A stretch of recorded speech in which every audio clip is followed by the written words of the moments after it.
Welcome to another episode of Out Loud Geek, where we discuss science fiction, fantasy, cooking, the outdoors, and more. A month before the glitzy world premiere of Fantastic Beasts: The Secrets of Dumbledore, Ezra Miller, who has a key role in the upcoming Harry Potter spin-off prequel, was arrested for disorderly conduct and harassment. In another timeline, Miller, known for his red carpet outfits and zany interviews, would have been front and center to promote The Secrets of Dumbledore, which opens in North America theaters on April 15th. Instead, the incident and other eyebrow-raising events forced Warner Brothers to downplay Miller's involvement in the film franchise.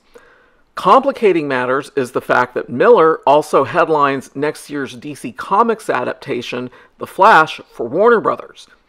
It's the latest in a long list of controversies plaguing Fantastic Beasts. The fantastical series was intended to wring newfound riches for author J.K. Rowling's sprawling wizarding world after 2011's Harry Potter and the Deathly Hallows Part 2 capped off a decade of generation-defining blockbusters and turned Daniel Radcliffe, Rupert Grint, and Emma Watson into household names. But through a combination of bad luck, casting choices gone wrong, creative shortfalls, and diminishing box office returns, the prequel story, which is set decades prior to the adventures of Harry, Ron, and Hermione, has become a headache for Warner Brothers.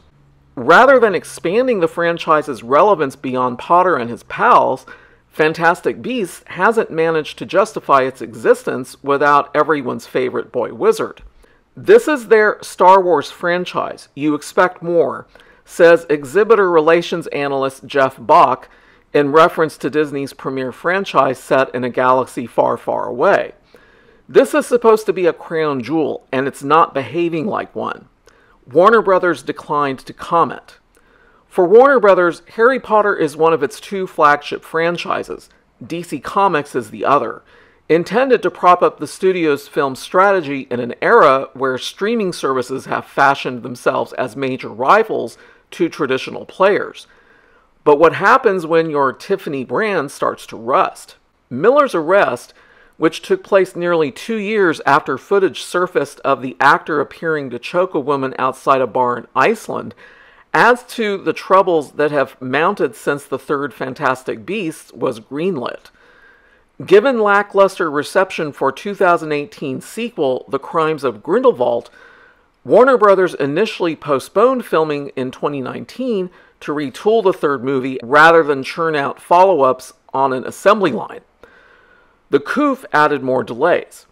In that time, Johnny Depp, who portrayed the dark wizard Grindelwald in the first two installments, was forced to exit the movies after losing a libel case against the British tabloid The Sun, who published an article calling the actor, quote, "a wife-beater," unquote. He was replaced by Danish actor Mads Mikkelsen. During the same period, Harry Potter creator J.K. Rowling went from beloved author to deeply polarizing figure due to her controversial views on sex and gender identity. And last week, Warner Media Chairman Ann Sarnoff, who is responsible for overseeing the larger Harry Potter universe, was ushered out of the company ahead of its merger with Discovery. Kevin Tsujihara was initially at the helm of Everything Potter before he was ousted as chairman in 2019. Tony Emmerich, Warner Brothers Pictures Group chairman, and Courtney Valenti, president of production and development, manage the film franchise, so the spellbound property isn't entirely in limbo. In case those entanglements weren't taxing enough, audiences don't really seem to like the series. After frequent complaints from moviegoers about tangled plotting and overabundance of characters and not enough meaningful connection to the deeply admired books, Warner Brothers took painstaking steps to retool the story and to recapture the charm of the original saga. That meant hiring screenwriter Steve Kloves, who penned 7 Harry Potter movies, to co-write Fantastic Beasts 3 with Rowling. It also involved relegating once prominent characters like Kathleen Watterson's Tina Goldstein to the fringes in favor of elevating the screen time of Jude Law's Dumbledore and Mickelson's Grindelwald. But it hasn't entirely helped. Variety chief film critic Peter Dubridge called the last entry, quote, a vastly improved sequel, unquote, but for the most part, The Secrets of Dumbledore hasn't been particularly well received. There have been franchises that have been hit with problems, but not like this, said Stephen Galloway, the dean of the Chapman University Film School. This is a confluence of events that does not bode well. At the box office, Fantastic Beasts and Where to Find Them was commercially successful, grossing more than $800 million globally. But the follow-up, The Crimes of Grindelwald, was dinged by negative reviews and stalled out with $650 million worldwide, a nearly 20% decline from the first film, making it the lowest grossing Potter film to date. The upcoming Secrets of Dumbledore faces an especially fraught movie-going landscape. Since the coup upended the theatrical business, only 5 Hollywood movies have generated at least $500 million at the worldwide box office. That means that, beloved or not, Fantastic Beasts 3 will struggle to come close to its predecessors in terms of box office returns. Internationally, where the series is especially popular, the third Fantastic Beasts faces other challenges. Dumbledore is openly gay in the newest movie, which could damage the box office in some places. China, Saudi Arabia, and the United Arab Emirates have strict censorship mandates regarding sexuality, swearing, and other aspects that don't comply with those nations' cultural views. The Secrets of Dumbledore won't play in Russia, another country known to remove movie scenes involving homosexuality, and also due to its invasion of Ukraine.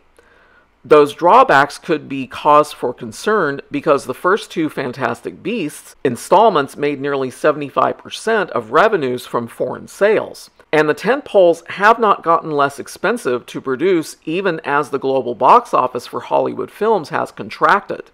After shelling out $200 million for each of the first 2 films, Warner Brothers made a concerted effort to rein in the budget for Secrets of Dumbledore, working to keep the price tag in the high $100 million range. But pricey COOF protocols wound up erasing those efforts, and the third film still carries a $200 million budget, not including expensive marketing costs. Declining box office ticket sales suggest that Fantastic Beasts hasn't charmed the fans or converted young kids into aspiring witches and wizards. That has reverberating effects on the larger wizarding world, which has become much more than a film franchise. There are theme parks at Universal Studios in Orlando, Hollywood, and Japan, as well as live events, studio tour stops, a successful Broadway play in Harry Potter and the Cursed Child, and endless consumer products that could fill the vaults at Gringotts and then some. Think hundreds of millions in profits. Feature film revenue is the tip of the iceberg here, Galloway says. It's pretty crucial to their business moving forward. Warner Brothers has clearly bet big on Rowling, allowing her to stretch the flimsy source material for Fantastic Beasts into 5 films. But Rowling's repeated comments against transgender women have put the studio in a precarious situation. Either condemn the literary doyenne and jeopardize a billion-dollar relationship, or defend her and risk alienating fans who are already on the fence. Internally at Warner Brothers, there's a growing sense the prequel series is no longer worth the time and treasure given the embarrassment of needing to replace Depp, the landmines of Rowling and Miller, and the high costs associated with all things Hogwarts. Rowling is active on Twitter, but mostly avoids press these days because she believes her comments have been repeatedly taken out of context by the media, according to knowledgeable individuals. After sitting out HBO Max's Harry Potter 20th Anniversary special, Rowling made a rare appearance at the London premiere of Fantastic Beasts 3. However, she stopped short of talking to journalists and did not take red carpet photos with the cast. Those actions, as well as her near silence on social media regarding the release of The Secrets of Dumbledore, come as a stark contrast to her involvement in promoting the first 2 Fantastic Beasts films. As for Law, Eddie Redmayne, who plays magizoologist Newt Scamander, and the other faces of the prequel franchise, they've grown increasingly press-shy over fears of getting caught in the crosshairs. Reporters will inevitably ask about Rowling's contentious beliefs, and though the stars may disagree, they don't want to offend Rowling, a source says. Contractually, actors must engage in, quote, good faith publicity efforts, unquote, but there's not much the studio can do to force their hands. Much of the movie's publicity was limited to an IMAX fan event in New York City and a 3-day international press junket in London, in which reporters are granted roughly 5 to 10 minutes to speak to actors, hardly enough time to get to probing questions. And let's be honest, junkets aren't really known for producing many Mike Wallace moments.